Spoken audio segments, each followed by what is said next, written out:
Sounds good. And Ellie? All right, everybody. What's that? Yes. All right, everybody, please find your seat. We are about to begin the EIR Academy. Good morning, good morning, good morning. All right, everybody.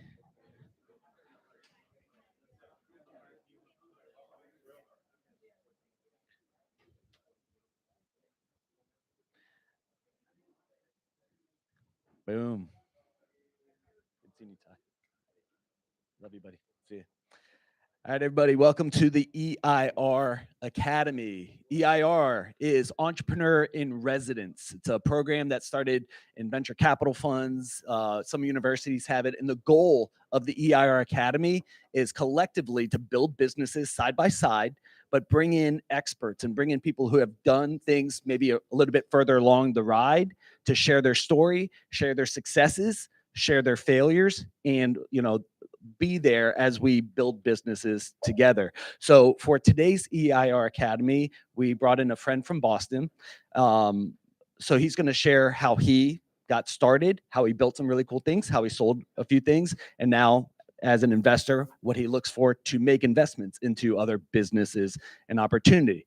Special thanks to the Ocala CEP for helping put this program together in partnership with PR Ventures and Kingdom Syndicate. So thank you guys for doing that. Like, this community is absolutely amazing what you guys have built at Ocala CEP. So with that, I want to introduce my friend Rudy, who's going to share his story.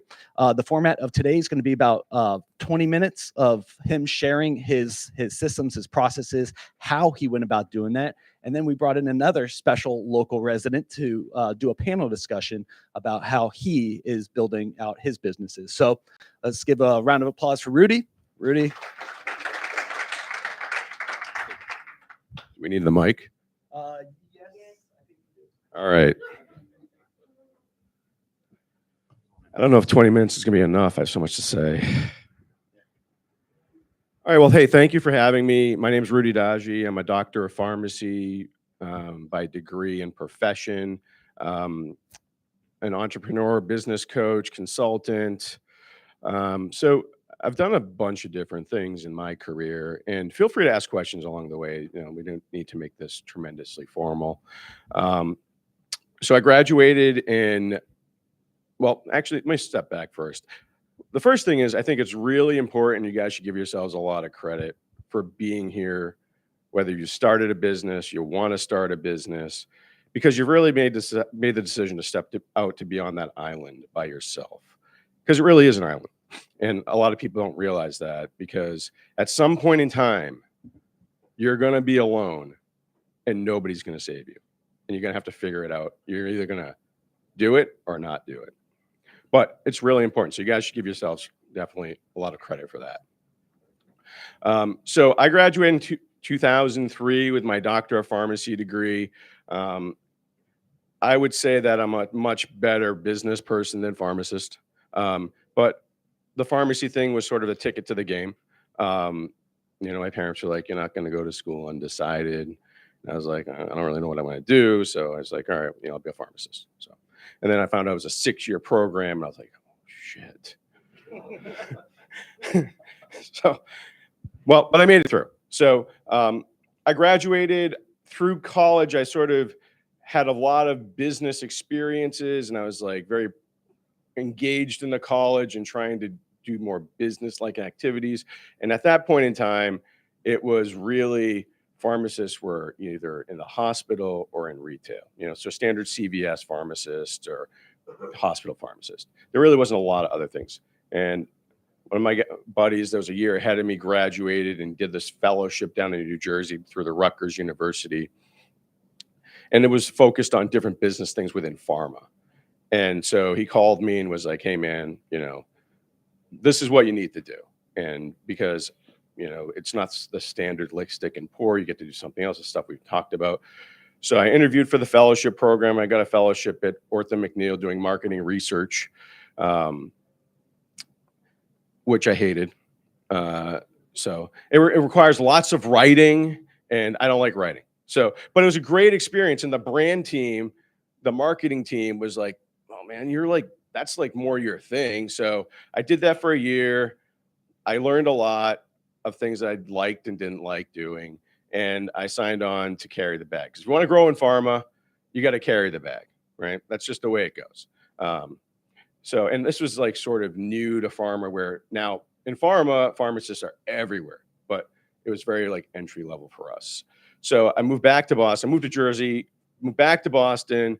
I got a condo up on the hill, Mission Hill, and which was right near my college, same stomping grounds. And I started carrying the bag. I was like, all right, I'm going to go to doctor's offices, and I had leverage, right? Because I'm a pharmacist. So even though I might have been carrying crappy products, I had, it was like, all right, well, he's a pharmacist and he's recommending these products. Some of my products are okay. Some of them are great. So I learned a lot from that. I learned about how to interface with people, trying to understand what they're looking for, the sales aspect of things. And I did that for about a year.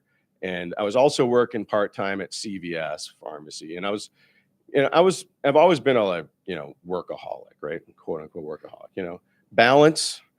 I don't think if you're going to be an entrepreneur, work-life balance exists. I think that if you're looking for work-life balance, then you should just be average at everything, because that's what it is.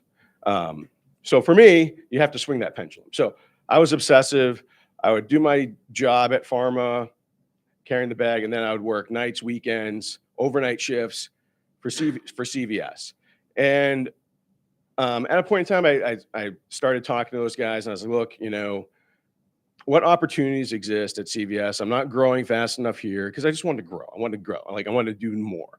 And so they said, well, listen, there's this program where we're trying to hire a pharmacist that's going to work throughout the district and trying to like fix stores and things of that nature. I'm like, all right, I'm interested in that. So my parents are from South Africa. So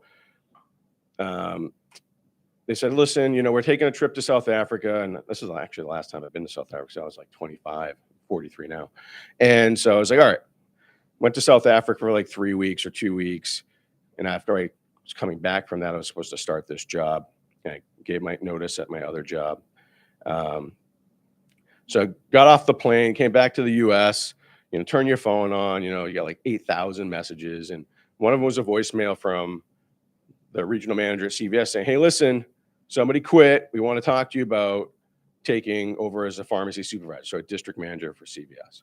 And it's in the Worcester district. I was living in Boston, reverse commute, whatever, Central Mass versus Boston. So I ended up talking to them. I was like, yeah, this is something I want to do.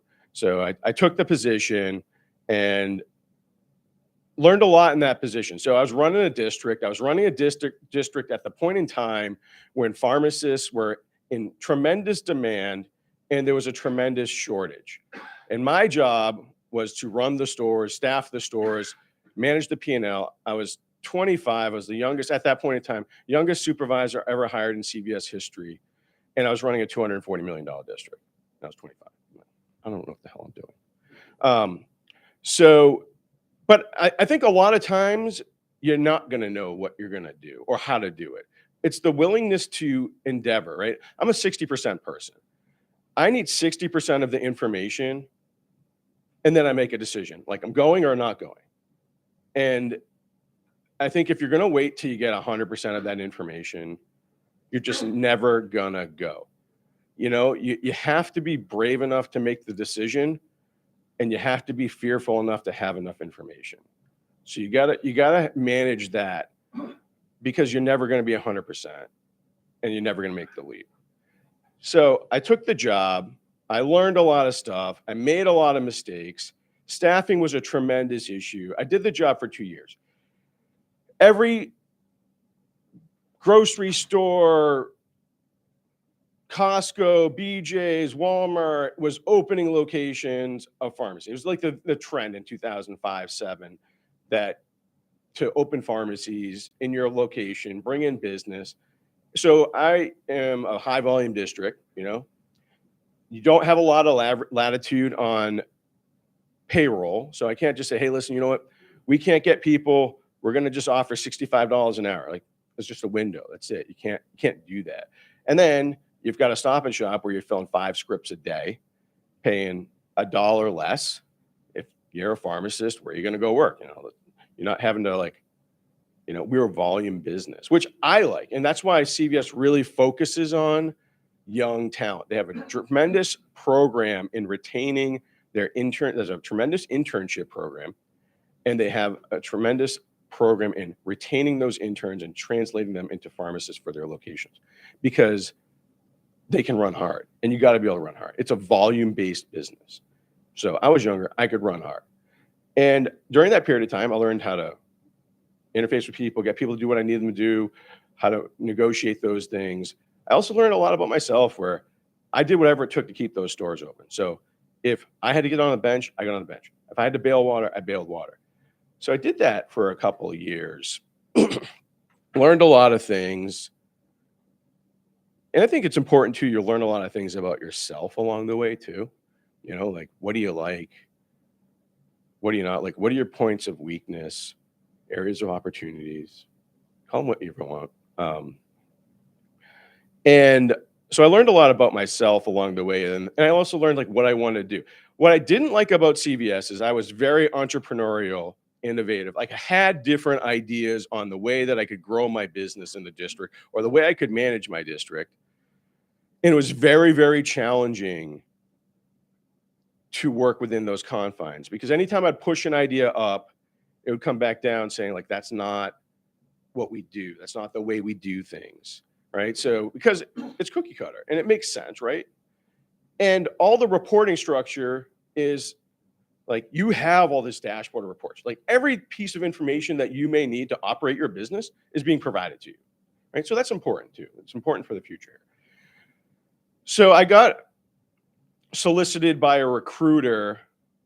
And so I went to Connecticut to interview for another position in a pharmacy. So this person, a gentleman, owned a large retail and long-term care pharmacy in Connecticut. And I was up in Boston. And he had hired these consultants. I like to call them the Bobs. You ever seen the Office Space? The Bobs. So he had hired these two consultants because he was, maybe 60. And he had been given the farm, like his parents owned the pharmacy. He had been given the pharmacy from his parents. He had never worked for anybody else. So I met him, we went down, we hemmed and hawed for a long time. It took him about 8 months to really make a decision on if he wanted to hire me or not. It was a lot of money. I think that's the reason why. And I think that's the problem when you have no outside influence. Like, his only interactions were with himself, right? He didn't have all these other business people to work with. And that's a very challenging space to be in as an entrepreneur, because I dealt with that in my own businesses too, right? I couldn't call up my competition and say, hey, listen, man, do you have any staffing issues? Because I am too. Like, we're fighting each other. I'm not showing any weakness, right? I mean, at least that's the way I was. So fast forward, I ended up taking that job. He took like 8 months to make that decision. My recruiter and I went back and forth a bunch of times. I went and saw him like a bunch of times. Finally, I thought it was dead. Recruiter calls me, he's like, listen, man. And recruiter's actually a really good friend of mine now. Just interesting stories. He's like, listen, man, go down one last time. I'm telling you, have the job. And I'm like, fine, all right. So I went down. We agreed to the terms. He's like, I need you to work 7 days a week. I'm like, no problem. So I went down, took the job, moved to Connecticut, started working 7 days a week, rounded out whatever we had to get done. And so I had a retail pharmacy, long-term care pharmacy, lots of issues with me coming in. The other thing that was great is that you learn a lot when you're in a space like that, because reports just aren't there. Like, I had to learn to think. I really had to learn to think about all of the problems, issues, things that had to be solved. And when you own your own business, like, I went in and said, hey, listen, pharmacy technician, I just want to let you know I'm going to delegate to you.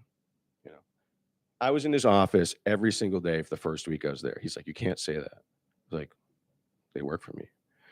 And the problem is that you live in fear, right? Fear is a big issue. And as soon as you can remove fear, you can be much more successful. He was afraid because it was his problem. If that technician walks out, he has to solve the problem. But really, it was my problem because I was running an operation. But he didn't realize that yet. So long and short, I spent a lot of time there. I learned a lot of things about how to be an entrepreneur because he was a small business, very large business in that space. And he had a long-term care and a retail pharmacy. The guy that was running the long-term care pharmacy was a smart person, but it didn't do a great job. He thought it was better than everybody else and didn't understand customer service. So eventually that business got to a point where it was, excuse me, it was going to fail. So the biggest customer, Benchmark Assisted Living Services, said, we're out, I'm going to senior med. So Larry came to me and said, hey man, you can either take over long-term care and we've got one month to figure this out, or just don't come in Monday because I can't afford you. So like, all right. So I came in Monday with a game plan. I spent my weekend, because that's what I do, obsess over things. And I think that's important, is you obsess over your problems, obsess over your business. You can be very, very successful because you solve those problems and then you move on to the next ones, because there's always problems. And I came in the game plan. I said, look, in the state of Connecticut, everybody residing in assisted living facility is residing in their home. And so by law, they can choose whatever pharmacy they want to choose. So if you're in a skilled nursing facility, it's very different. But when you're assisted living, you can choose that pharmacy. The facility cannot dictate to you what pharmacy you're going to get. So we put together a campaign. We called every single patient. We sent cards. We did mailers. We explained everything. And we got maybe an 80% retention on that customer base. So we beat Senior Med and we beat those guys, and we got the auto med machine they wanted. We all the sort of specifics they put in place, we went and did, or I went and did. And then I went out in that 30 days too and got a ton of new business. So built that.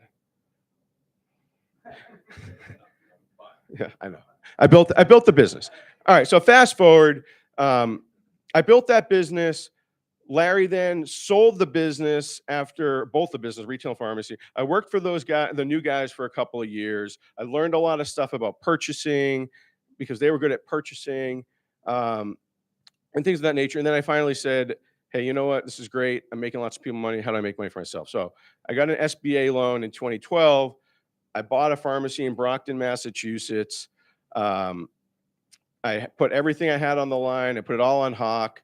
You know, I came up with a $5 million SBA loan to buy this thing. I also bought the real estate that the building was in as well, because in my mind, I'm like, why do I want to pay rent to somebody else? Pay rent to myself. So I bought that business in 2012. I was probably doing about 10 million in revenue. It was a hodgepodge of different things, barely break even.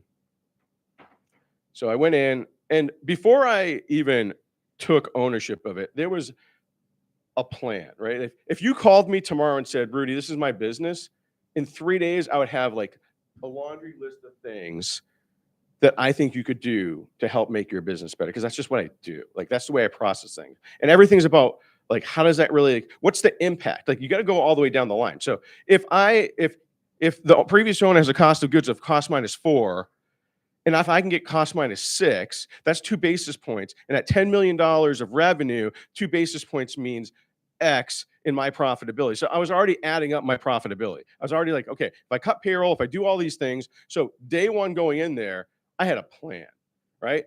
But I also had 50 employees, and I was on my island. I was also going to cycle fill. I was going to change. And I believe in revolution, not evolution, even though everybody was like, just take your time, take your steps. I went in with a hammer and destroyed that place. And I was on an island. Lots of doubt. Trust me. There was many days where I was like, everybody's like, you're making the wrong decisions. Nobody understands it. You're like, going to lose everybody. And then slowly, the nice thing about it is, as you start progressing, people start swimming to your island. So I took it from 10 million to 50 million. I focused on behavioral health, which was a space that all the big players didn't want to be in, which is, I think, is very important in small businesses. You don't need to go where everybody else is. Find some space that you can play in that is profitable and makes sense. 2018, I sold the company to a private equity firm for tens of millions of dollars. Along the way, I started my side hustle in real estate. So I've got a significant real estate portfolio. I focus generally on commercial real estate. And I generally, in the same sort of model thought process is, for me, is about, like, what's the upside, right? I don't buy real estate because I want it to be a bond. I buy real estate because I want it to be the next Google. That's the way I look at it. So it's an appreciating asset, as well as how can I get upside? How can I get the rents up? How can I improve the property? How can I make my partnerships with my customer better? So it's always a partner for me. If you ever refer to yourself as a vendor, like, that would be the biggest no-no in my mind. I'm like, I'm not your vendor. I'm your partner. And how am I going to make your life better? How am I going to help your business be more successful? So I sold that business in 2018. I stayed on for a year or so as the CEO. And then I left off the CEO.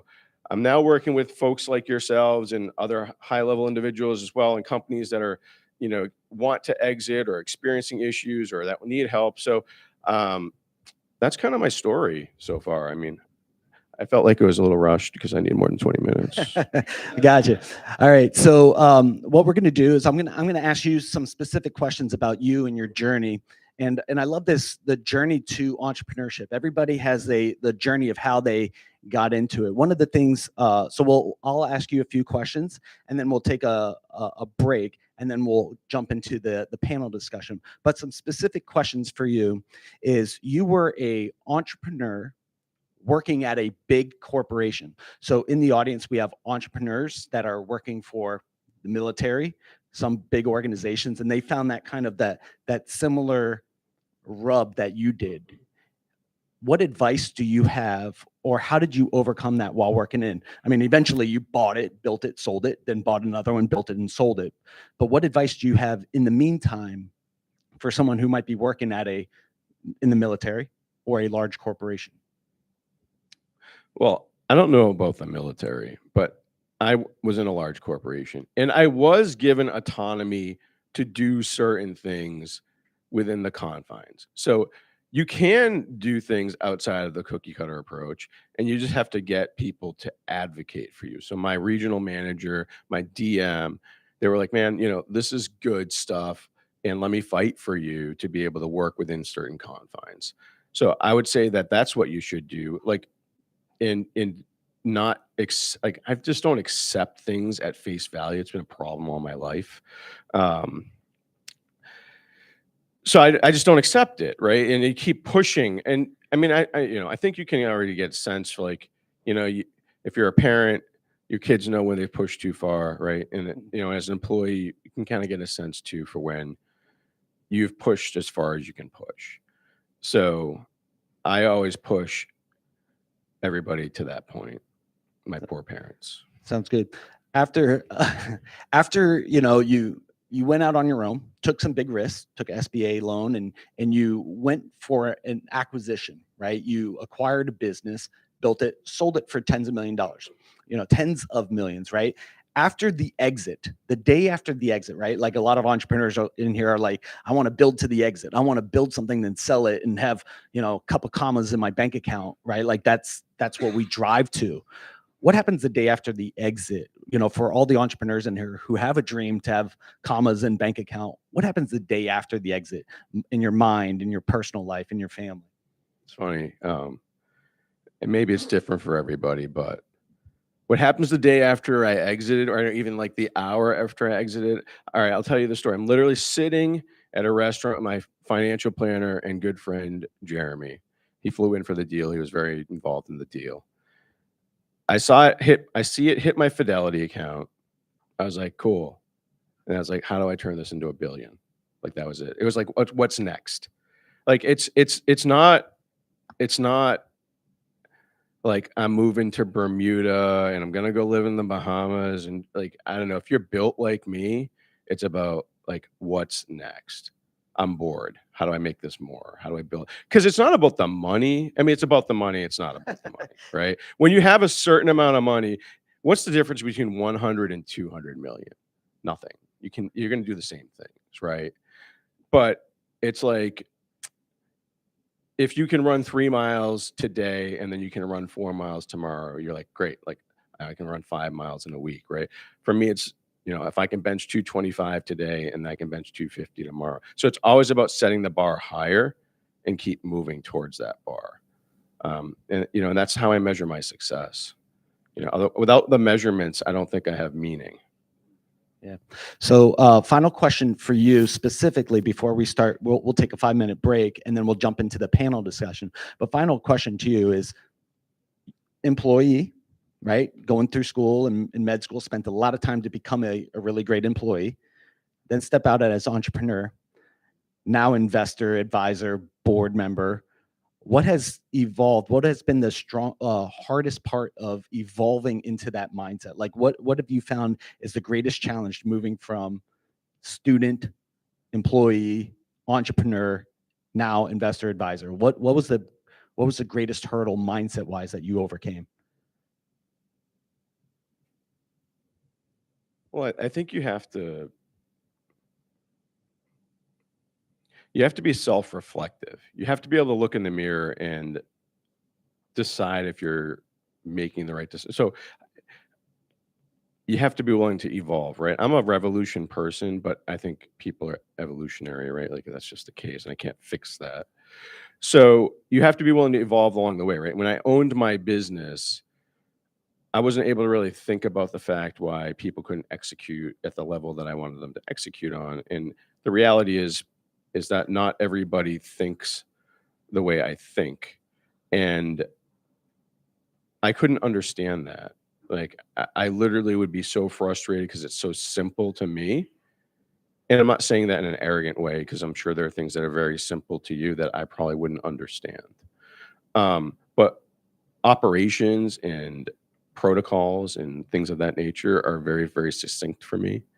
And I would have a lot of trouble understanding that. So the mistake, I wouldn't say it's a mistake. Something I could have done differently, because I don't think there are any mistakes. Something I could have done differently if I step back was probably teach people more the way I was thinking and why I was thinking than assuming those things along the way. So and in my space now, that's really what I'm trying to do is and accountability, right? I think people have a hard time holding themselves accountable. So sometimes you need other people to do that in certain spaces, right? So I have a personal trainer and he texts me literally 13 times a day.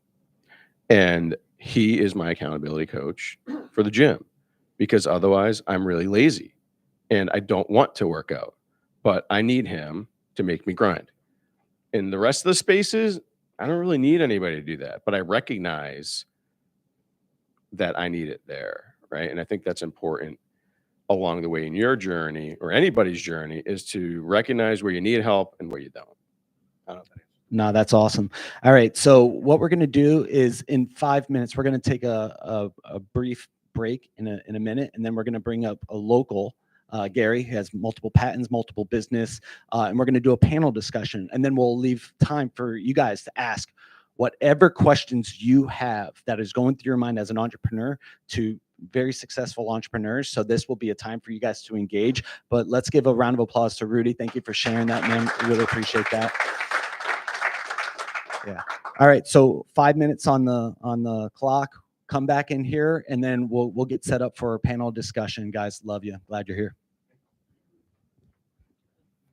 Thanks, Rudy. Yeah, man. So we'll get you set up here. Awesome, man. Thank you, Rudy. Awesome, man. Yeah, it's you're.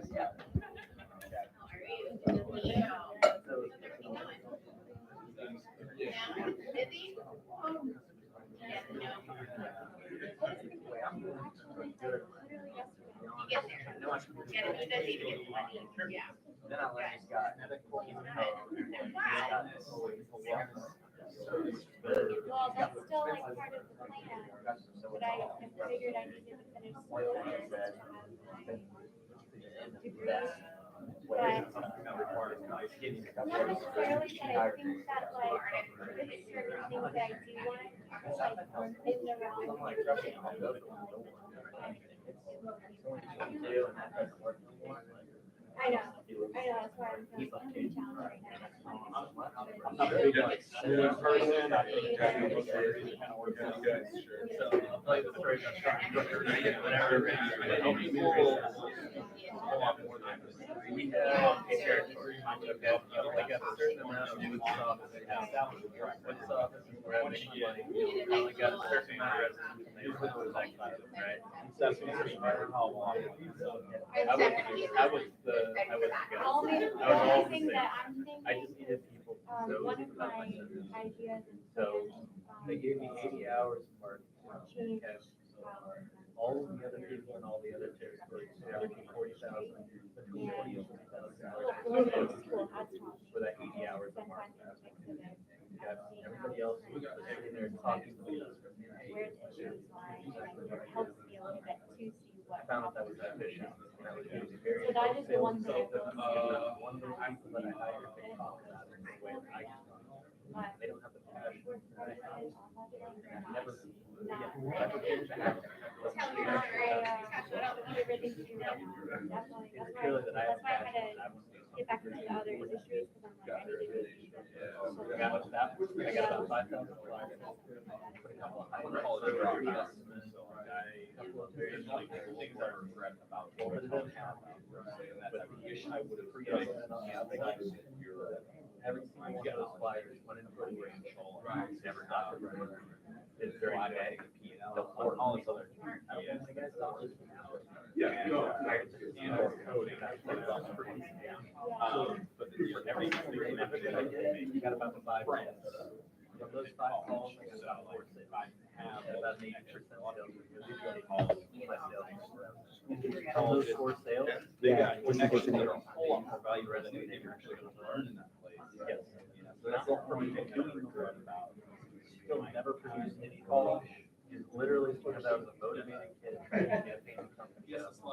I got like my recordings for every house I went to. We got $144,000 in those sales. I'm just sort of putting flyers in under $1,000 in marketing. Put all those flyers. Can we, do you need this up there? No, we can $144,000 in closed sales. $729,000.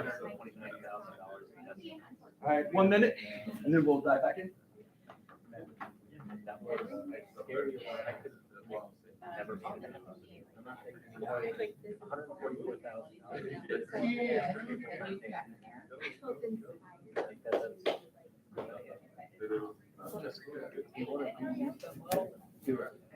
Steve, go find some high school kids that are on the break right now. Still.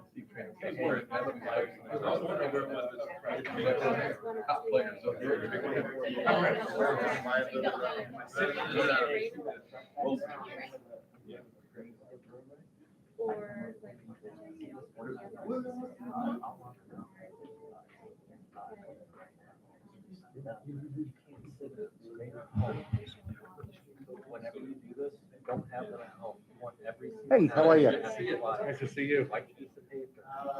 Chris Marshall, what's the YouTube channel? The Chris Marshall Show, I think. Yeah.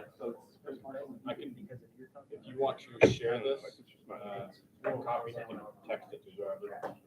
Who do I need to send the link to? Yeah, I'll be okay. You want the link? That's Okay, what's your number? Just 3 inches, it's all different.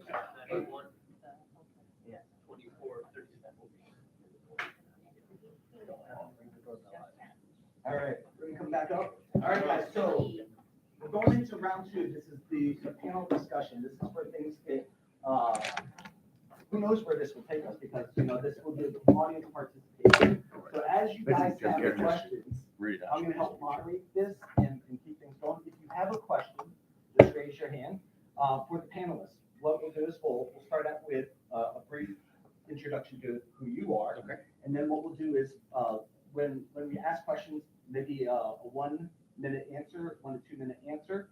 If you need to go longer, just say, hey, this might be a longer answer to this. All right, so let's start with you. Please introduce yourself. You got 2 microphones in front of you guys, and we'll get started out. Use the microphone. Yes, please. Okay. Good morning still. It's 11:20. My name is Gary Mishkin. When people ask me what do I do, I actually say I'm a biomedical engineer because I think that's really where my passion is. That's what I really enjoy doing. Back in 2014, a small group of investors and myself, we bought an existing injection molding plant here in Ocala, Florida. I had developed a new type of hemodialyzer for kidney dialysis, and we were looking for a place to produce it. So we found this opportunity, and actually the CEP was incredibly helpful. It was Felicia Judge back then. She was awesome. But she was involved in the whole CEP, so they hooked us up with our banking and got us into the financing and everything else. We went ahead and we acquired the plant, and like I said, that was back in 2014, September 29th, 2014. It was interesting because being a biomedical engineer, I had done research, and then I worked for a medical device company up in Gaithersburg, Maryland. I had run operations for them and then just started this other project. So the company we acquired was losing about $1 million a year, which doesn't last long unless you have really deep pockets. So we had to flip that. So basically we spent a lot of time kind of securing up that business, expanding out. And some of the interesting things is we've looked for opportunities in the space. COVID came along, and that actually turned out to be an opportunity for us. We started building COVID test kits, antibody, antigen, right here in Ocala. We ended up buying another building, which is exciting. Actually, we just worked with the county, and they're going to help us fund some additional equipment to expand that even further. So thank you, Aaron. So it's been a fun ride. But for me, I really the project part is what I get really passionate about. The business is interesting. I always tell people business is easy, managing is hard. So that's just a little piece of advice tidbit that I always say. Managing is hard, right? As you said, you want people to work as hard as you do, but that's not their agenda. It's not always their agenda. So anyway, that's kind of a background. Let me stop there, and then we can. Awesome. So while we're going through this, I'm going to be sprinkling in some questions. If you have questions, just ping me, and then I'll. I don't think you need microphones because I think they pick up from up there. Is that right? Yeah. Okay, copy that. All right. What's that? It's off right now. All right. So, question for you. Okay. So, as you're going through this process, you bought a business that was losing $1 million a year. When you go to look at a business, why in the world would you buy something? Why would you buy a losing business? How'd you approach that? Yeah, very interesting. So, we did a lot of financial analysis, where it was, what they were doing, where we thought we could bring it, the projects that we had in-house. One of the pieces of advice I tell everybody is don't be afraid to ask people questions, right? Advisors, you're going to have a group of advisors, people that are more than happy to really answer questions.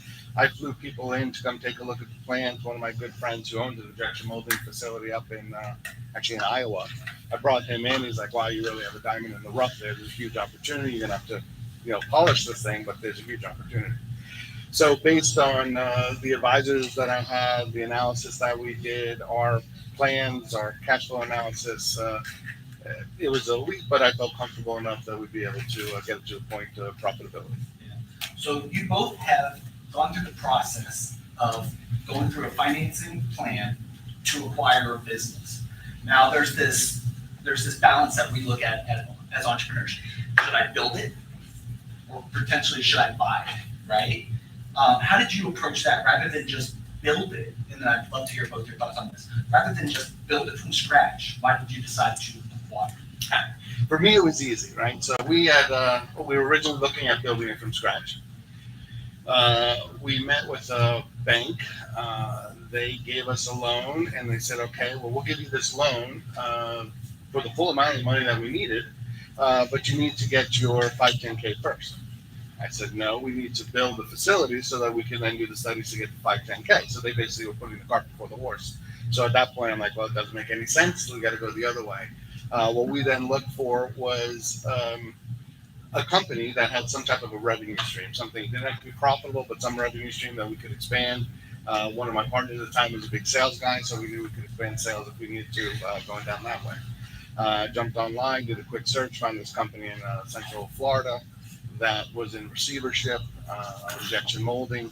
Our product's injection molding. They had clean room, ISO certified. So it was just kind of got lucky. You know, sometimes lucky on that front.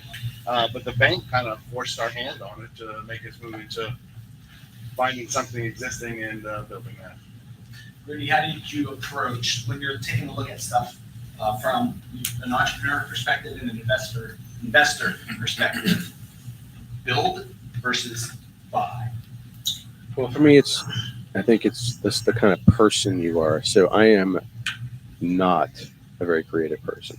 And I draw the same like stick figure over and over. So I am not the person that's going to go in and have an idea and bring it from conception to sale. I like to fix stuff. So I can see upside potential, pitfalls, issues in existing structures, businesses, like things of that nature. So for me, like one of my key guys just started his own pharmacy. It's not something I'd want to do. I'd want to buy an existing pharmacy because I can make it better, quick, fast. So that's my impetus for things, is that I'm not like I'm not going to make the next electric car, but I can make the electric car better. So that's how it works for me. Yeah. So that brings up a good point about knowing yourself. Rudy, in your conversation, you spoke a lot about knowing yourself and self-reflection and building something that works well with you. So let's talk with Gary. As you're building companies and buying companies, and what have you most learned about yourself about like in the world of business? And then how are there any ways that you've been surprised about what you've learned about yourself? So I tend to be that visionary. Oh, we can do that. We can do that. We can do that too. And luckily, my wife works with me, and she keeps me planted. So, but we do a lot of analysis. Anytime we go into a new project, it's always analyzing what is it going to take. Do we have the skill set? Can we get this skill set, acquire the skill set, whatever it may be? I do like to challenge my people, kind of get them to go outside their comfort, which I started doing very, very early on. So what did I learn about myself? I definitely learned that I need to keep grounded because I will go after the next shiny object. Yeah. So Rudy, you're a grinder, right? You said everything's, to you, everything's a nail. You're a hammer. You like to fix stuff. And you grind things out. In that process, what did you learn about yourself about grinding? Did you have this unlimited source of energy, or did you ever crash? I mean, there were definitely low times. It wasn't 6 years of like happiness. It was 13, 14 hours a day, 7 days a week through, the birth of my son and the divorce of my wife. It wasn't all like, peaches and roses. So, what I did learn about myself is just how far I can push myself. I could handle pretty much anything. There isn't anything you could throw at me, I realized at this point in time, that I cannot handle. So you learn a lot about yourself and how far you're willing to go to get to the other side, and you turn fears into motivations. I like that. All right, so we have a few questions from the audience. So for the audience, if you have a question, try to keep your questions to less than a minute. All right, and if it's directed at a specific person, just let us know. So Nathan, for development of assumptions towards whether we should or should not do this, how do you guys develop those assumptions? And then what are the red flags that you identify while you're developing those? All right, Rudy, why don't you kick off? Should I do this? Should I not do this? How do you go about deciding yay or nay on an idea or a business or something? How do you go about, what's your process to determine yay or nay? So I'm like a whiteboard person, or I used to just be like a scrap of paper I carry around, but I generally just remember everything and have everything in silos in my head. But I would look at it from a standpoint of saying, this is what I want the outcome to be. Here are all the things I'm going to need to do to get to that outcome. what are potential pitfalls, and where could things be that I miss? And then, can I get all of these things done to get to that outcome? And if I can do all of those things, and I'm being honest with myself that I'm can and willing to, right? Like the willing to part is important too. Then I say go. And that's as simple. It's very simple. Gary, for a visionary chasing shiny objects, how do you decide yay or nay for shiny objects? So from an entrepreneurial standpoint, I'll approach it from there because it's different from within the business because then you have all the other stakeholders, customers, vendors, everybody else. But from an entrepreneurial, for me, like I was saying earlier, I have to make sure that I can either I have the skill set or can acquire the skill set to bring whatever project idea to fruition. I would definitely do a lot of business analysis, cash flow analysis, make sure that I'm going to be able to go the distance. And really bounce it off people, bounce it off, advisors and let them come back at you. And it's funny, sorry, my previous boss, I'll be real fast with this, my previous boss at the university was brilliant, right? So he was the kind of guy that if there were 10 physicians in a room and they all said yes and he said no, I'd skip it. So hopefully you can find one of those along the way. And luckily I just had lunch with him the other day. But really you got to get, you got to feel comfortable. You got to get to that point that you're like, okay, I can do this. And I 100% agree. If you can get 60% of the information that you need, kind of have to make that gut decision after that. Love it. We're going to come back to gut calls on things of how, so you got to be thinking of how a gut decision might have gone well for you or maybe really wrong for you. So so be thinking about that. Chris, Marshall? Yeah. So a lot of us, I think, in this room are closer to like the starting outside. So what are the things that we should be thinking about or doing differently, structuring differently, depending on our exit strategy? If from going to like a exit through selling or an exit through like bringing in a CEO 10 years down the line or something like that. What are the things that we think about or structure differently at starting today? Is your question specifically for one of them or for both of them? Both. Okay. Yeah. Just Gary, you want to start? Sure. So, my personal experience, I was saying I'm passionate about medical engineering and developing and stuff like that. That's what I love to do. So I did not come into this with strictly an exit in mind. I knew the exit was there and I always just want to run the business, profitable. So if the right number comes along, I take it. But I don't start that way. Which I'm not saying is right or wrong. It's just what I do. A friend of mine started the right way. He set up an Inc. because I can't remember the tax code, but there's a tax code that if you set up a new company and you sell it, the first $10 million per owner are tax free. So there's no capital gains. So if it's something that say, hey, we're going to run this for, you have to run for 5 years. Then you have to hold it for 5 years. But he had that in mind, so he did it. We're an LLC just because from a structural standpoint, it's a little bit easier for us. But again, I'm not a finance person. Finance, they're going to handle it differently. So I don't know if that helps. That's good advice. Rudy? Well, I think that it's going to change along the way. But I also think you should always have a number in your mind if somebody walked up to you. And that number should change as you progress, right? And if somebody walked up to you and said, I'm going to write you a check today, you should always know what that number is going to be for you to get out. I didn't start my business and acquire it. Everything I said I was going to do in life, I end up not doing. And everything I said I'm not going to do, I end up doing. So I've stopped doing that on both sides. I'm just doing. But when I bought the business, I thought I was going to have all these locations and et cetera. I didn't. I just had one big location. And so I would be mindful of having these constructs of what your expectations are for your business versus just worrying about the business. Yeah.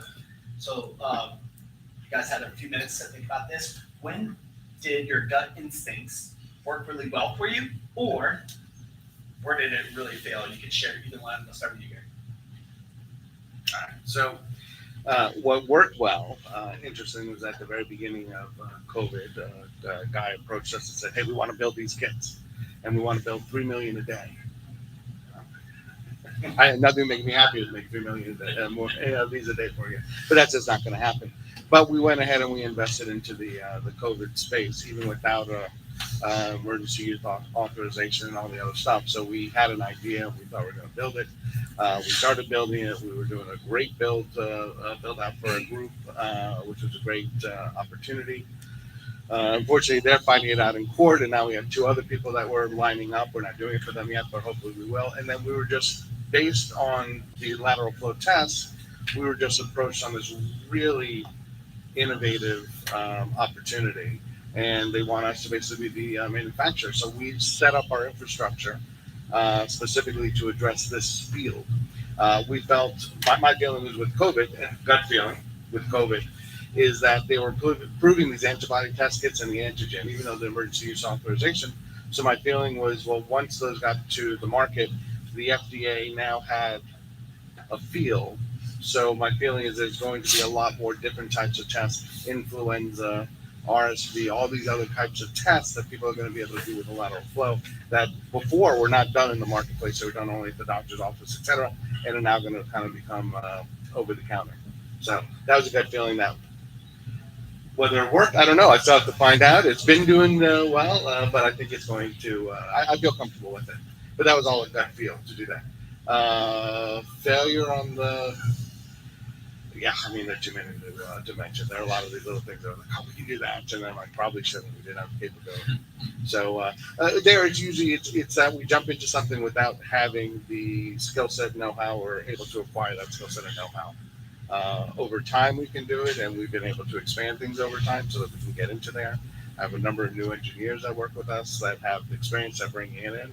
But there's, I think early on, there were a couple of projects that I just kind of said, yeah, this is a great project, which I still think was a good project, but we weren't the right people to do it. Rudy, when has your gut instinct either worked really well for you or not? So my gut instincts are much more granular, and it's on like a consistent basis. So whenever I listen to my gut instincts, it works out for me. And whenever I don't, whether it's hiring a person that's questionable, or making a business decision, or even decisions in my life, if I don't listen to it, I usually end up paying.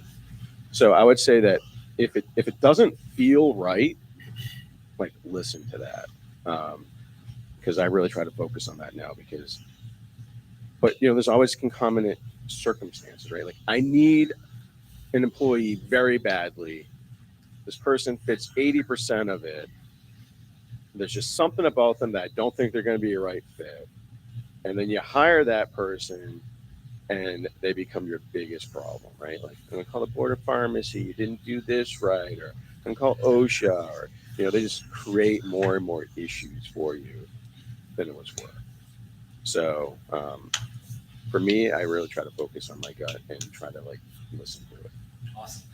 Dan in the back, you have a question? Yeah.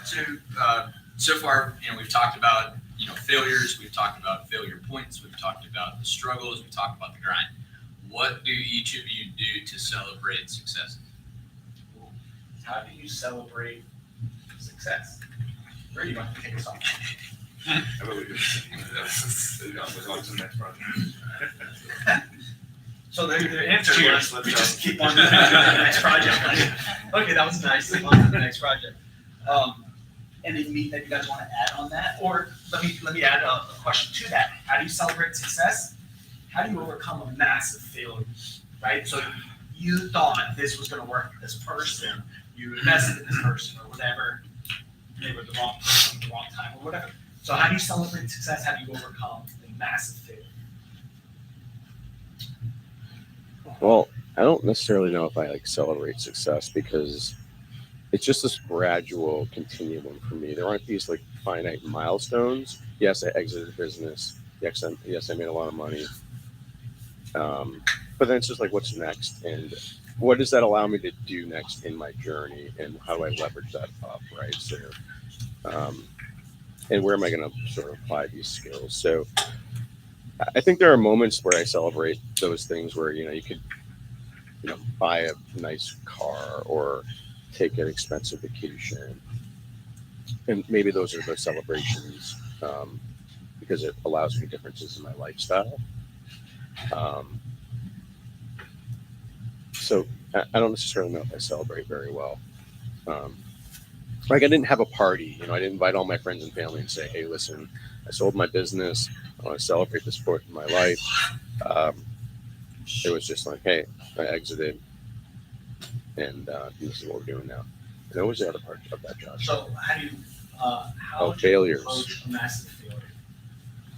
It could be business, it could be relation, it could be personal, whatever you choose. All right. Well, and I'm not trying to say this in an arrogant way. In business, I don't fail. Like I don't lose.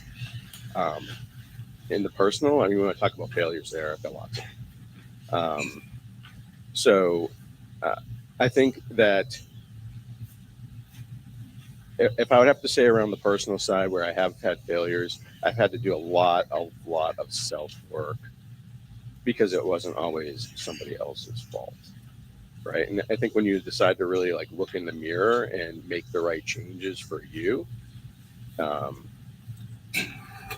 that's when you really make those decisions that you're going to sort of work to not have those failures. Right.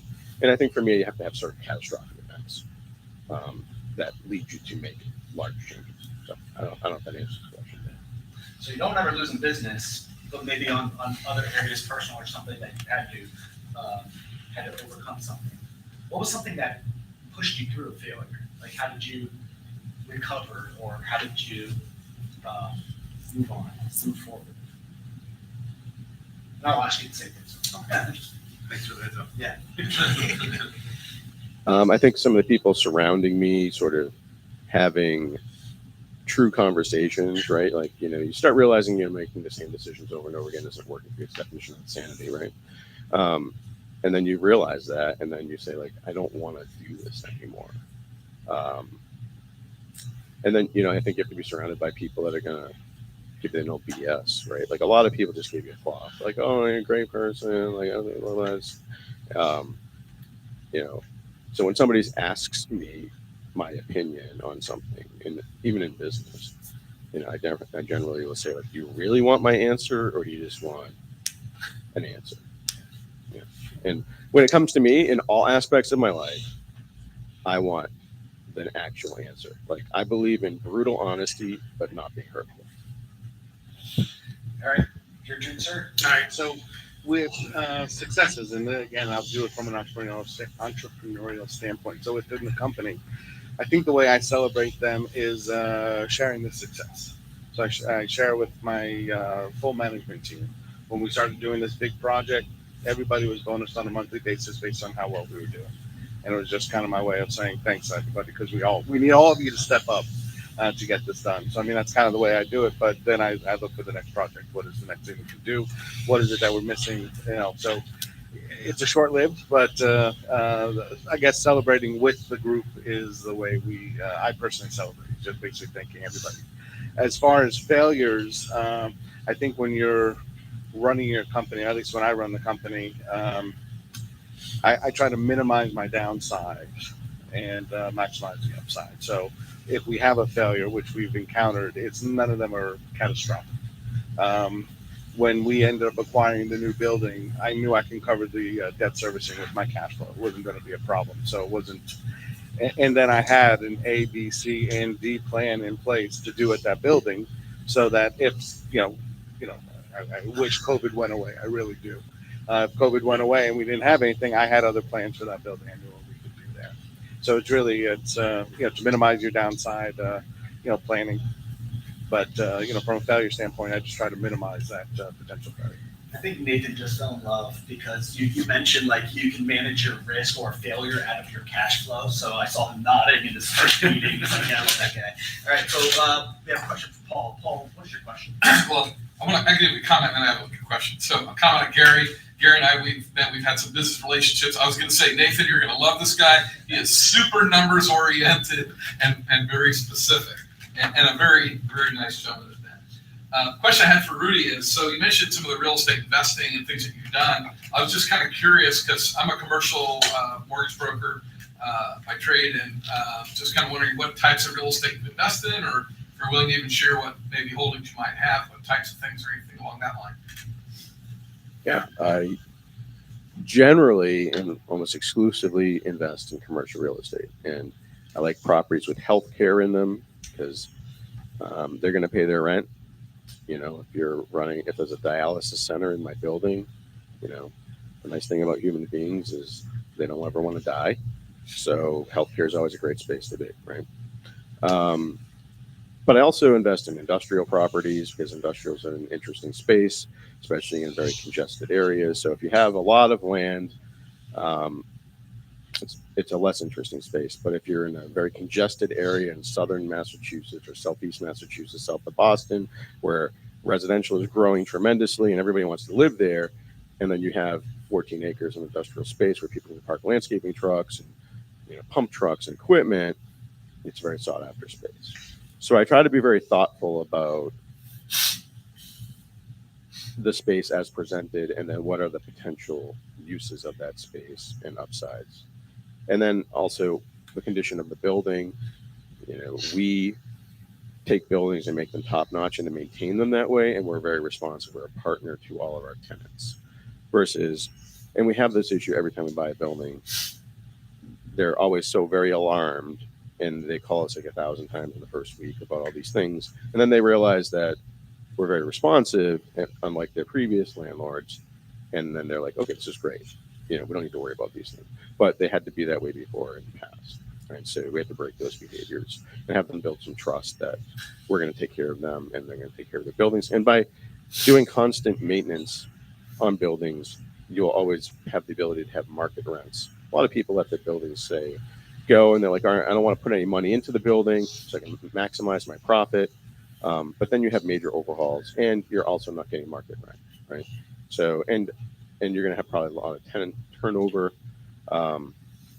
And when you go to your tenant and their lease expires and you're asking for a large increase in rent, they can understand why.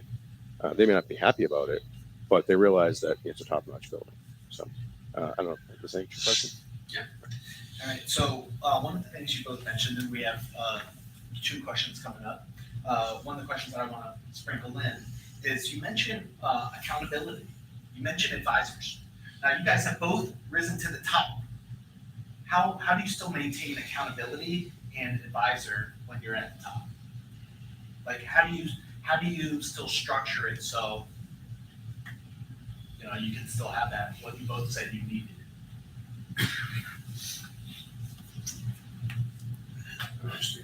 Okay. So when you rise to the top as a CEO, a lot of us, me, right? I worked in government, I worked in big corporations. I'm like, I can't wait to be my own boss. Then I don't have to listen to anybody. And then I was my own boss, and it failed miserably until I learned to start asking for advisors, going, hey, this is what I'm working on. What are your thoughts, right? So I always need advisors. The higher I go in business, the more I realize I need advisors, right? And the more I work with advisors, the more I find out that they even have advisors. So as you start to grow, let me ask it this way. What do you look for as you guys have risen to the top in advisors? You mentioned a personal trainer, right? Like what advisors do you have in your life, Gary? So in my life, they're probably 2 mentors that I lean on a lot. So and they're both previous bosses. One of them was when I was just a kid. I was 24 years old, 23 years old, working at the university, getting a master's, and then I ended up working in the renal division for 7 years. And that was the doctor I was talking about. 10 people in a room. He says no. Everybody else says yes. I don't do it. I talk to him all the time. I had lunch with him just a couple of weeks ago about a new business opportunity. So I just maintain that relationship. I think to build those relationships, though, you have to be willing to put yourself out there just as much. So, they call me from time to time and say, hey, I need this. And if I don't know it, I'll try to find it. So in order to find good advisors, you kind of have to be a good advisor yourself. It's a give and take. The second is just my previous CEO from when I was working up north. He's actually an investor in our company now, and we bounce ideas off of each other all the time. Still, so super cool. I love this. If you want to attract good advisors, we must become good advisors. So people who might not be at the level that you're at, you're like, well, maybe I don't have a lot to give. Maybe I'm a new entrepreneur or a new whatever. To receive good advisors, you have to be a good advisor because, we can learn a lot from each other. And that's why we have this program. But I love that answer. Rudy, who in your world do you have as advisors to give you advice and that hold you accountable? So I think in your question, there's a misconception from get-go. So I have a lot of advisors, and I surround myself with a lot of great people that are generally probably smarter than me in their own aspects. And what I've always been good at is sort of cobbling information or things together and then making decisions. So I surround myself with people, but they're all not, well, I would say the majority of my advisors are not as successful as me, and if you define that in financially. So I don't think you have to have run a company to be an advisor to me. I think if you can provide value in some way, shape, or form to me in a sensible manner, and so I have a lot of people that I will ask questions of, A, because they'll give me a straight answer, or B, they'll give me my opinion. Like, I'm building this brand, and Josh gave me a lot of recommendations or thoughts yesterday, which I made note of. So I consider that advisement. And so, yes, but I think it takes time to really build that team. So I have a great team of lawyers around me. I have a great financial advisor. And I have great real estate professionals. And that's really a tremendous thing as well, because it allows you to function at a higher level, right? You can hand the ball off and wait at the finish line. And to get to that point really took me a long time. So get there as quickly as you can. May I add something, please? Yeah. So I do want to add that part of my advisory board, I would also consider my internal management team. So any project that we have, anything we're willing to do, I get everybody at the table and say, let's discuss it. What do you guys think? Do you think it's a good idea, a bad idea? You think we have the resources? What do we need for it, etc.? So my entire management team, especially my wife, because she will tell me what she thinks. The others may be a little bit, what's the term? Visionary? Well, I was going to say for the others, they're going to temper what they say. My wife will not, which is perfect because that's I just tell me, tell me. You don't have to beat around the bush. I don't take offense. Just give me your honesty. Anyway, so advisors could be external and hopefully internal as well. The biggest mistake I ever made in my entrepreneurial journey, and I've made a lot. The biggest mistake was going against my partner, my wife, going against her. She said, whatever you do, don't do this. I'm like, woman, you're coming with me. It was a catastrophe. That was my absolute worst. You have a question? Chime in? Yeah, please. Yeah. Just to sort of tie into what you said. In that situation, though, I think it's really important that you've already have your sights set on the hill that you want to take. And then when you enter that room with your team, somebody needs to really compellingly dissuade you from taking that hill. If you're not directioned and you're going and asking people what they think, I think that's a mistake. I like that.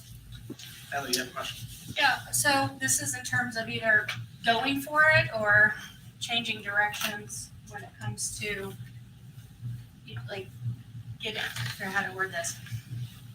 When you get to a point, getting a $5 million loan or going to, banks or investors, what does it take to get that money that you need to be able to keep moving forward and become successful with whatever venture you're on?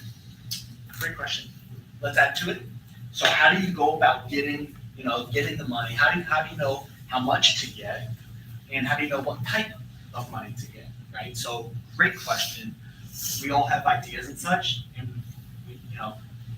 cash is pretty important. Financially, it's pretty important. So how do you go about, how do I get the money? What kind of money should I get? How much of it should I get? How do you approach that? So we're a small business. One thing you have to keep in mind, probably the most expensive money you're going to get is if you actually sell you part of your business, right? If it's successful, if it ends up being a failure, then it's not a bad investment for you to be able to sell those shares. As far as money, always takes longer, always takes more than you think. So you kind of have to keep that in mind. If you think it's going to take 12 months, 2 months, sorry. If you think it's 12 months, 24 months is probably more realistic. Hopefully you can achieve your goals before then. So as far as how much to raise, it always takes longer than what you think. Where to get the money from? Look, I mean, sometimes the bank is going to be like, we just can't invest in that, and then you have to kind of go a different route, and then you can look at angels, friends and family, stuff like that. And it also and how much you need to raise. If you're talking about $100,000, friends, family can do it. If you're talking about a couple We're past $1 million, that stage already. okay. So yeah, you just need a really good plan. You need to be able to have the plan, be able to justify it, cash flows. You have to think about, okay, what are the downsides? What are the risks? I know it seems impossible, but nobody thought of COVID, but if you can think of, okay, what kind of catastrophic thing could affect it and how would we pivot or survive through that? So you have a good, strong plan, a good team in place, and I think you have a good story, whether it's through banks or through with the SBA or through friends and family or angel investors like that. You have to figure out. Rudy, do you have anything to No. Not particularly. I would just say very conservative, granular financial modeling. A lot of people don't spend enough time in the details. I'm a very, very detailed, dig in person. So. Awesome. So Nathan has a question, and then we have one in the back. Please remind me your name. Justin. Justin, the guy with the great beard from Rome Electric, bringing light to the world, right? All right, Nathan. So in the world where it's your business and therefore every failure is your fault, what are your coping mechanisms for those failures, and how do those mitigate the external factors that result from the failure? I love failure questions. Yeah. Because a lot of people, in the world, we read a book and it's like, here's how I made $1 billion.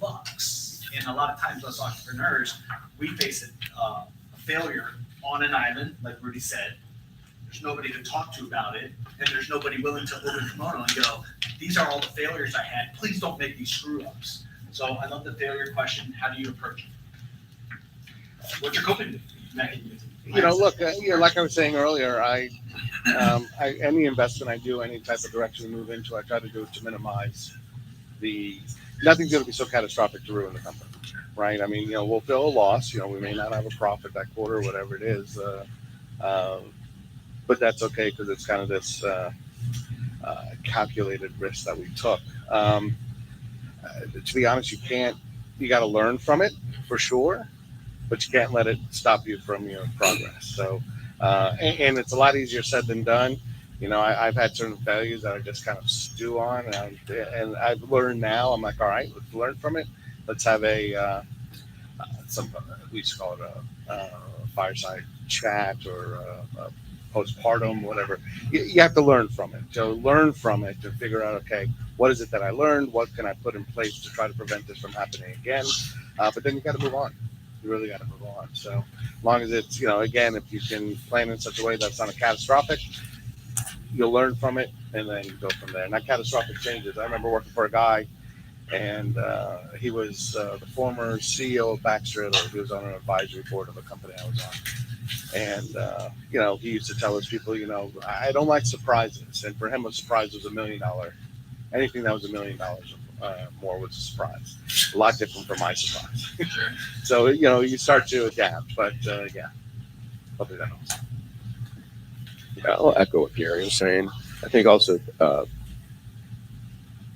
I try to mitigate the risk as much as possible, but in failures that occur. So I've had sort of failures in process, right? Like, all right, we go this direction, and halfway through, it's maybe not the right direction, and that's not. So you got to retrench, right? I think quickly retrenching and managing your downside, and then pushing forward, obsessing about that issue, and figuring out what you can learn from it, how it failed, is really important. The other thing too that I do well is when I am endeavoring down a road to try to mitigate failure as much as possible, is I run like every different risk scenario. I look at every different outcome that could be possible, and try to plan for each of those outcomes as well. So. Does that get annoying to people that are around you whenever you theorize every single scenario, no matter if it's 1% likely or 30% likely? Well, I don't really, hold on a second. Explain what you mean, because I know you. So explain why you're asking that question, Yeah. and then.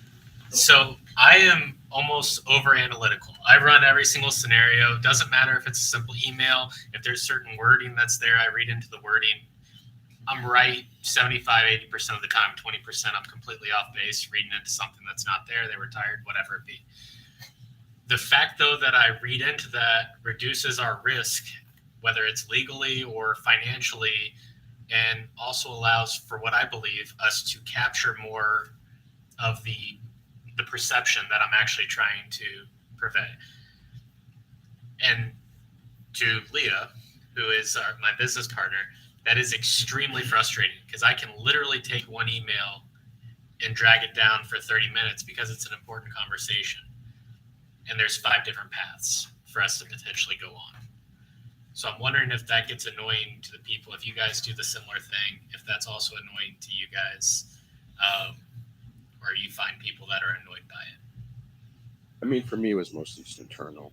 Okay. Right? Like I'd be running all these things and sort of prepping for any sort of potential pitfall. Yeah. Right?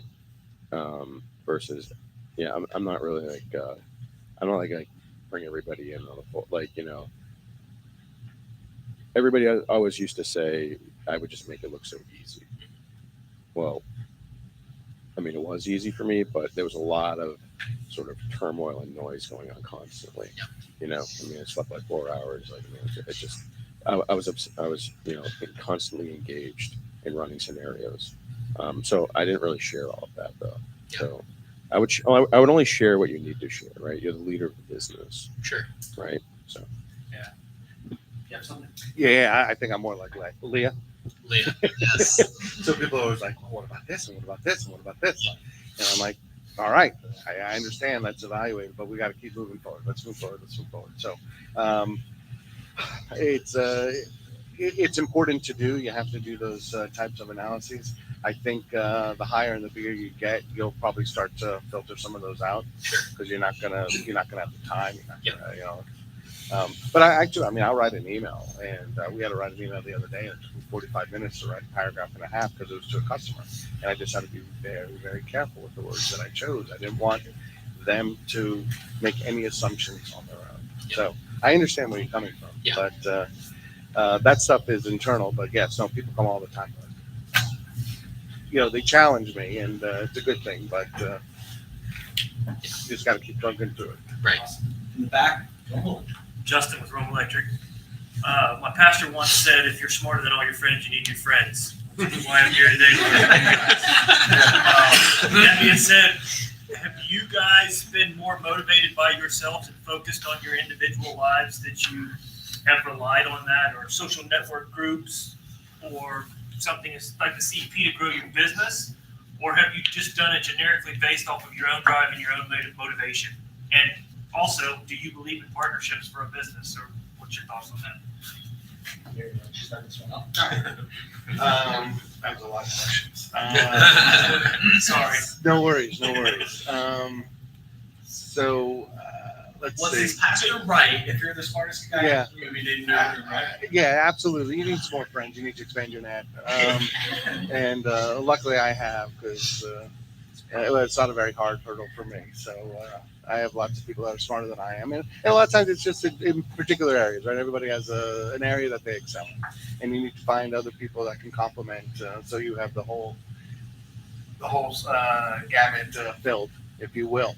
What was your Partnership in a business. Do you believe in partnership? Well, yeah, I think Rudy had said earlier, and I agree with this. I think you need to look at everybody you deal with as a partner. I think you really, your customers are partner, your vendors are partner, your bankers are partner, your partners are partners. As far as working with other companies, yeah. I mean, I like to. I mean, that's what excites me. It doesn't mean we're financially invested. So I think from a partnership standpoint, there are different ways to look at that. But I think you kind of have to look at that more as just a vendor or a customer. one of the questions, follow-up questions is, and I'd love to hear both your all thoughts on this. Do you guys fall into the comparison trap? Both very successful guys up here. Like, do you fall into the comparison trap of looking at other people, other businesses, and be like, I wish I was like that? Or is there blinders on, just a massive internal drive that has helped you achieve your success? So I don't compare myself to other companies that often. I mean, I look at them and find out what they're doing and find if there's anything better that we can do for our facility. But with what we had and where we're going, we've done well, and that's it. I check my ego at the door. I don't walk into a room and say I'm the CEO and it's going this way, and that's it because I've done all of this. That's not me. One of the things I'd like to say, one of the most important things for a company is culture. Right, and that's what I'm saying. So we go in a room, and I want a collaborative environment. I want one that the people, our employees, enjoy working. I mean, as I say, you're at work awake more than you're at home awake. So you might as well have it be a nice place to work, and that's what we've had to work on. So, Rudy, comparison or massive internal drive, or a mixture of both?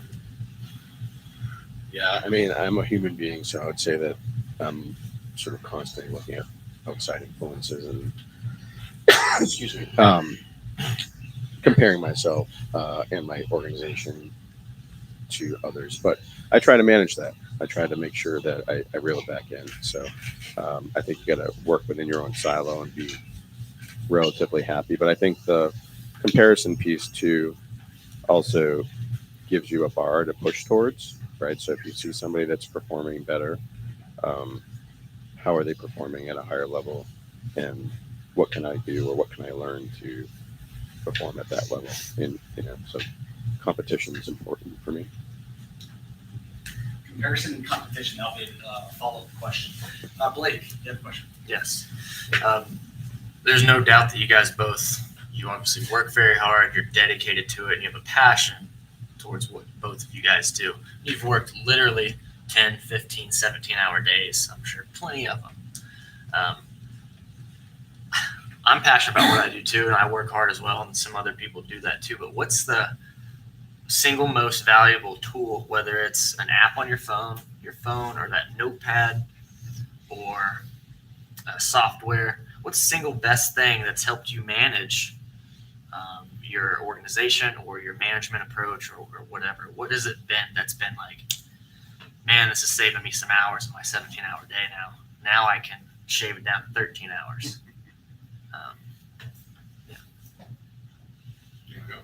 I imagine there's some software that I should be using that probably would give me a better dashboard on the company, et cetera. But it's difficult to bring it down to this one item. I mean, I certainly would probably say just having my phone and being available. I go on vacation. I can't turn my phone off. I'm not going to. But at the same time, I feel I have a more relaxing time knowing that I can address emails and I'll be honest, I don't get 1,000 emails that I need to respond to every day. I'll get a few questions here and there. I have a great team that handles the day-to-day, so they only bring me in, if there's a certain direction I would need to move in.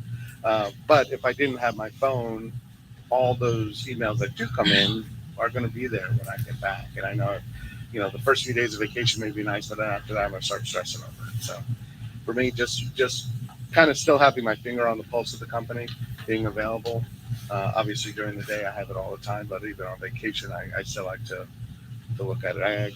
One of my managers came in, he's like, "Oh, you're up at 3:30 this morning too?" I'm like, "Yeah, sorry." I was sleeping, woke up, did some work, went back to sleep. But anyways, just being able to be there and just know, it just makes it more comfortable for me. Rudy? So for me, I'm a 24/7 person. If something's on my mind, I need to deal with it. So for my own sort of self-preservation, organization is really important for me. Like my inbox is what has to get done, or it's follow-ups or issues, things that need to be dealt with. So it's very organized. And I have folders for everything else, but when my inbox starts getting bigger and bigger, that gives me more and more anxiety because there's a lot of ongoing issues, projects that I'd like resolution to, And I've never gotten to zero, but That's the way I manage through. So whiteboard and just being organized and having everything, because I don't function well in chaos. And I don't function in that space very well at all. So I have to reduce chaos out to make sure that I can execute at the highest level and remove as much noise as possible. All right, so the personal question. If I picked up your phone right now and went to your playlist, your music playlist, it'd be embarrassing or whatever, over the past 20 years, what song has played the most on your playlist? The past 20 years. Like you hear it and you start to jam out to it. Don't stop. Yep. Absolutely.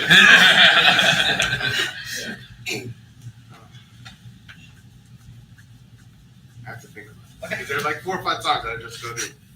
Your go-to song? Yeah, just kind of like, all right, let me clear my head. So this I is, Lenny Kravitz. as an entrepreneur, I mean, we've got a record player in the room and such. For me, there's certain songs that can change my mood immediately if I, bomb a sales call or bomb an interview or bomb a presentation. There's certain songs that get me back in the groove and get my mindset right, because I believe mindset's very important in business and in life. So think of those questions. If you come up with the answers, you say Lenny Kravitz. What about you, Rudy? Yeah, sure. Okay, sure. Yeah, Sure. Don't stop believing. Under pressure too. They're good. All right. Next personal question. All right. So I'm sorry, guys. The house is burning down. It's on fire. You could run in and get one possession. Everybody and their pets and all those are out. Everybody's safe. But you could grab one possession and bring it outside. Everything's insured, by the way. But what is irreplaceable as a possession?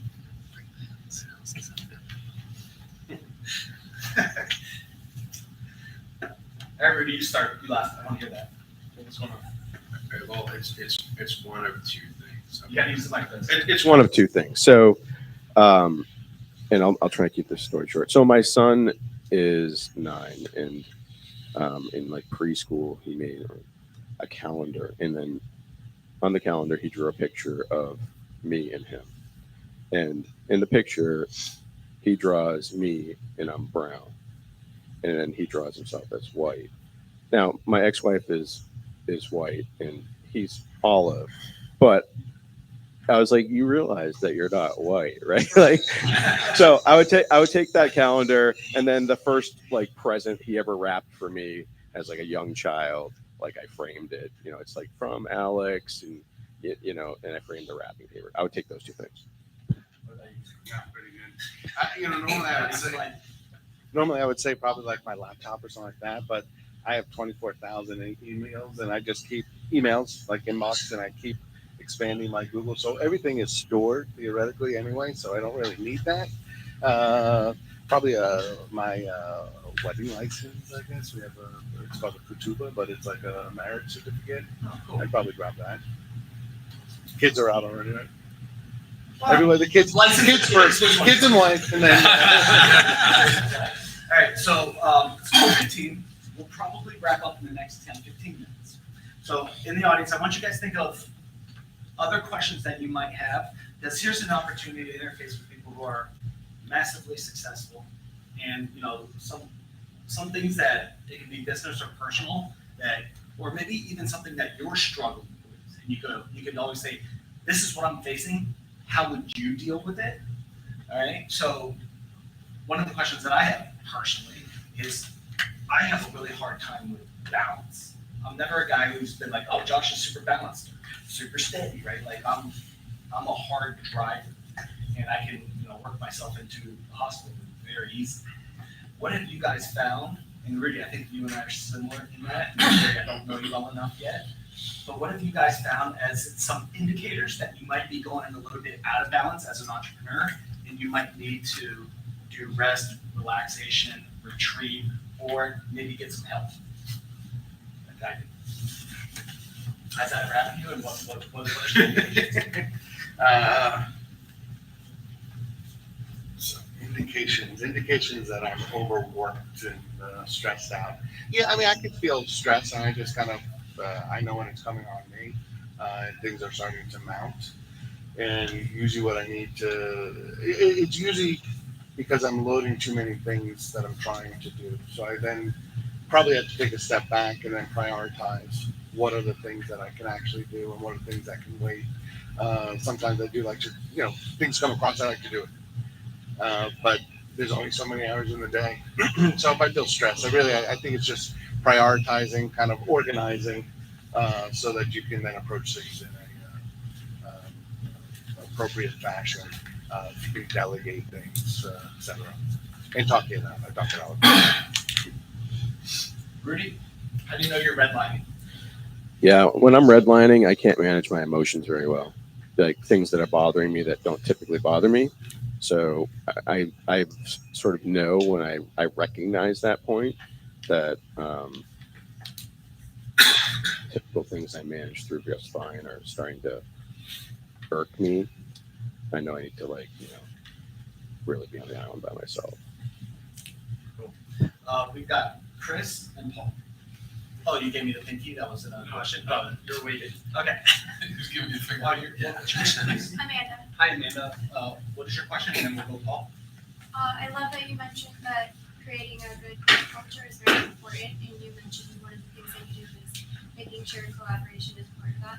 What are some other ways that you create a good work environment? So I personally, whenever I get to the office every day, I go walk the floor. So I just go to all the different people. I say, good morning, how are you, what's going on? Sometimes I'll stop in a figure or a pack out or a build or whatever it is. I'll just kind of do it with them. Talk to people, just going along those lines. I've been yelled at by my team because, somebody threw something out. I went dumpster diving because they shouldn't have thrown it out. Like, why are you doing that? I'm like, because I would never ask somebody to do something I'm not willing to do. So a lot of it's leading by example, So we just it's the environment, and that's it. Now I work. I wake up in the middle of the night. I do that all the time. I mean, I can't say I'm working 24/7 because I don't. But I will wake up in the middle of the night, and we run 24/5 at the facility. So sometimes at 3 a.m, I go to the plant, and then I get to see the people there, so they see me. But again, being there, showing that you're working with them, that they're the team, that you're all working together. I think it goes very far in the culture. One of my wife, I know she didn't develop it, but she certainly touts it, and I agree. Is you want to make sure you're doing the right thing even when nobody's looking, and that's what we want to do. Paul? I don't know if either of you do this or not. Do you have let's say motivational speakers or certain individuals that you enjoy listening to that keeps your juice pumping? I mean, I think for me, I listen to things for a sort of a period of time and take everything I want to take from them, and then I kind of get annoyed and move on. So, but it could be varied, and I think it's just sort of inspirational things too. Like, I talked to the guys yesterday about the Marcus Luttrell story. I can't remember what the movie was called. Lone Survivor. Yeah, Lone Survivor, right? And when I'm thinking about things that I'm going through and that I'm sort of being maybe weak on in my mind, I'm like, these guys could take 5 bullets and they're still shooting and being dragged, and I'm sitting here going, I'm not making payroll this week or whatever. So I think it's really about sort of reframing things and whatnot. So for me, I try to get a smattering of things from different places. I don't really just only I don't just listen to Gary Vee or something of that nature. It's a wide range of things for me. What about you? Where do you lean to for inspiration or motivation when you need it? I don't have the attention span to listen to something for a whole long time. So for me, it's really like short clips, working with people, talking to people, etc. Talking to my family, my wife, my kids, my co-workers, advisors. I mean, I get a lot from that. I belong to a CEO forum called CEO Nexus. It's a group. I go to Tampa at the beginning of every month. We should get one in Ocala. But I belong to that, and that's actually been very useful because what I like about it, and that's really why we're all here, right? I'm a medical device manufacturer. We have IT, we have lighting, we have everything along the lines, but we all, from a business perspective, have the same issues, right? We have employees, you have cash flow, there's always the insurance thing, there's the economy, all these things we're all dealing with our businesses, even though our businesses, on the front page is very different. As we get into it, we all deal with the same problems. So that CEO forum tends to be a very good sounding board for me. I hear problems with data, and I've heard one of our guys had $700,000 ACH out of his account. Yeah, and didn't realize it for a few days, and the bank said, sorry, you have to let us know within 48 hours. Yeah, so anyways, things like that. Now I check my bank account every single day, but anyways, so it's talking to a lot of people. That's really where I get my motivation. It's from hearing other people, from working with other people, talking to them, getting feedback. So you remind me of my last boss a lot. And Last boss, he doesn't work there. we can talk about all that. But I'm wondering, so he had a very interesting managerial style. He also ran a company that was a $400 million tech company. It was the 13th fastest growing. Very, very hard pushing. How do you deal with your internal managers? I'm wanting to see if that was unique in how he dealt with it, or if that's something that in your personality that's pretty common for how you interact with people. So how do I interact with my top management team? Yes, your internal management team. What are your interactions like? Again, just with me, the interactions are good. So we had an issue. A product went out to a customer that was bad, and I sat down with the group. I said, look, I'm not happy about this, so let's figure out what happened. Let's figure out a way to prevent it from happening again. And somebody on the side said, what's going on? What is this guy doing? Like last time they would have looked for somebody's head to jump off, but I'm not like that. So we have an issue. Let's address the issue. Let's figure out the correction. Now, obviously, if that issue happens several times, something needs to change. But usually it's more of a collaborative. Like I'll set goals. I had a meeting this morning before I came here with one of my managers because I set goals. He's like, I got to sit with you because I don't know how I'm going to achieve these goals. I'm like, well, let's figure it out together. So for me, it's kind of a collaborative. But then once the goals are set, I kind of expect them to do it. What happens whenever they don't? We sit down, we try to figure out what was the reason we didn't hit it. Is it something that we can correct or improve in the future?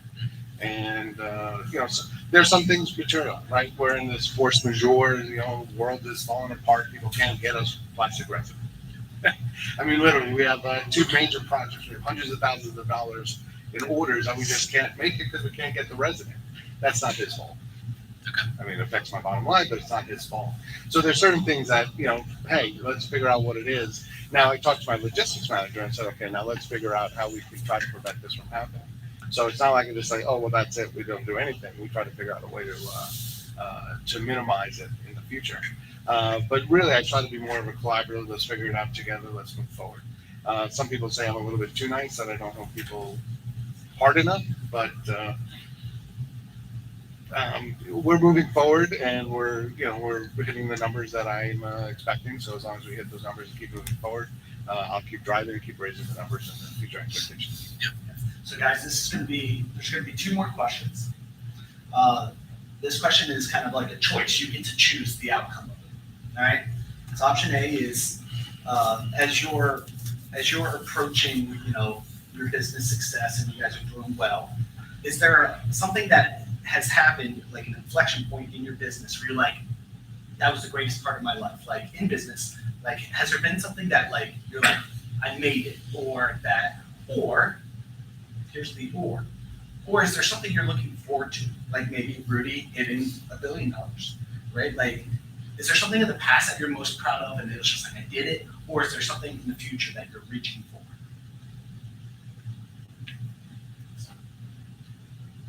All right, Gary, you start. All right. So for me, I think it was when we acquired the company and it was losing huge amounts of money. We turned it within 15 months. So at the end of our first full year, the first full year we lost a decent amount, but actually by the second year we actually were break even, actually cash flow positive. So that was a pretty important step for me, because that was just one of these, okay, hey, this company was losing huge amounts of money. We were able to cut that very quickly early on.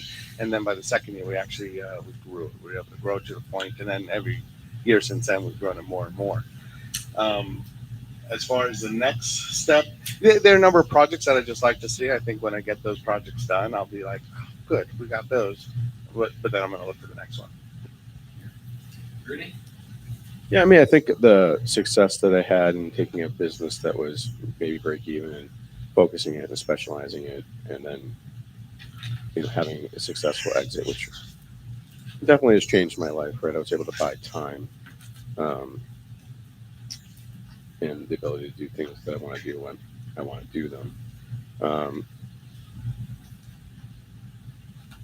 But yeah, for the future, it's about what's next for me, and it's always sort of been that way for me. I don't spend a lot of time dwelling on the past per se, and I think we have a tendency to forget the painful things. So it's sort of survival. So when I reflect back, I'm like, it wasn't all just like, this is great. It was a lot of work, but I don't like specifically feel the 13, 14-hour days anymore. And sometimes you need to kind of retrench and feel that. So yeah, I'm more a future person. For me, like, goals are, how do I continue to build myself, build my overall portfolio, empire, whatever you want to call it, enterprise. Yeah, I'm always just sort of like, what's next. Okay. So, final question as we wrap this up. You get to spend an opportunity, you get to go back in time, maybe 20 years. You get to look yourself in the eyes, and you can partake some wisdom, advice, encouragement to a younger you, or maybe whatever you do, invest in Google, whatever the case may be, right? Like, but you can look yourself in the eyes 20 years and impart something to a younger you. What would you do? If you want to take this one. What would you do? All right, for me, I think I would just tell myself that all of your doubts, questions, concerns, are going to be fine. When I was 20, I wanted to be rich, I wanted to be successful, I wanted all of these things. And for me, I think I've accomplished everything to some degree that I've wanted to accomplish. Maybe there's some things that I didn't accomplish, but I have a hard time with questions like that, because I don't know, like, circumstances, and everyone's on their journey, and there's so many different forks in the road, and you never really know what the alternate ending is. So you could change one thing, and then you don't really know if you're going to have the same outcome. So I generally try not to spend a lot of time on, like, I should have done this differently, I could have done this differently. A basic example, right? My ex-wife and I were not compatible. We're not the greatest people together. Probably should never have gotten married, but I wouldn't have my son, right? So, like, like, I shouldn't have never married. Well, and I learned a lot about things too, right? So from being married to her. So, like, that's like a basic principle. So I try not to spend a lot of time on, giving advice or, like, reflecting on the past. But yeah, I would just probably tell myself that all of your question marks, you're going to accomplish them. So don't worry about it. Just keep plowing away. I agree. That's a hard question, but probably if I were to talk to myself 20, 30, well, probably for me 30 years ago, 20 for you, it's probably just to find what you're really passionate about and move forward in that. Right? It's for me, it's not entirely about the money. It's about building something. I hate to paraphrase or use Hamilton, but something that's going to outlast me. I want to build something. I want something that they're going to be using in the future. So I would just say, find something that you're really passionate about and really, dedicate your time to that. I think it just becomes fun at that point. Cool. All right, guys, let's give a round of applause. So, guys, thank you for coming to the EiR Academy. We the second Wednesday of every month. Feel free to chat for a little bit. Be mindful of their time. They have some hard stops and they have to go, so maybe like 10 minutes or so, 10, 15 minutes. And just want to once again thank the CEP and thank you guys for being a part of this. This is really cool. Thank you guys. Cool. Thank you all.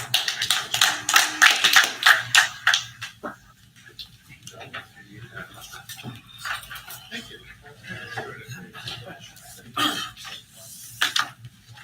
Chat on the phone.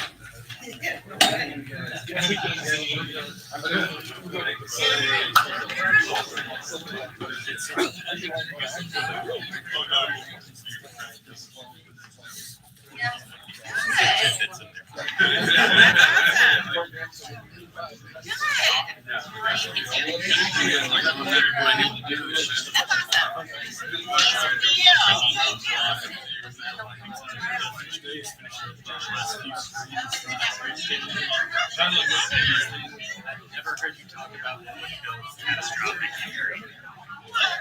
Never heard you talk about what builds something catastrophic. So there's never been a catastrophic discussion. If this happens, then I can no longer do it. For me, I don't believe in like what would cause my thing to come crash the risk. Whatever the risk is. For Ari, I mean, there's a lot of risks. I just work not really focus on my worst case scenario right now is I'll get funding, maybe a few more months. Maybe I go just start flipping homes again full time and I build this on the side. So is that what you We would have to get flip homes. So we also just buy property. Yeah. Reflips and commercial store downtown. Renovate those for like buying or selling.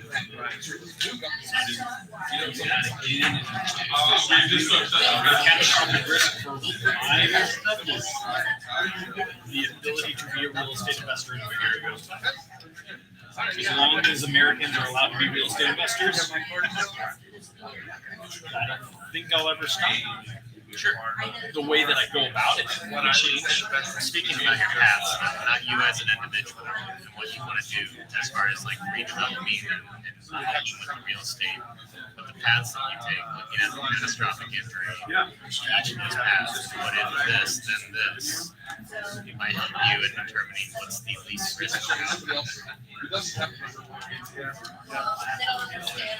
Yeah, that's gonna be a hard one for me to do. I mean, it's the same way that I started with literally everything I've done in my life. Because I'm very much I'm jumping on the plane right now. I have no idea how to build a parachute, but I learn how to build it and build it on the way down. Yep. Oh yeah. So I agree. I really should. Just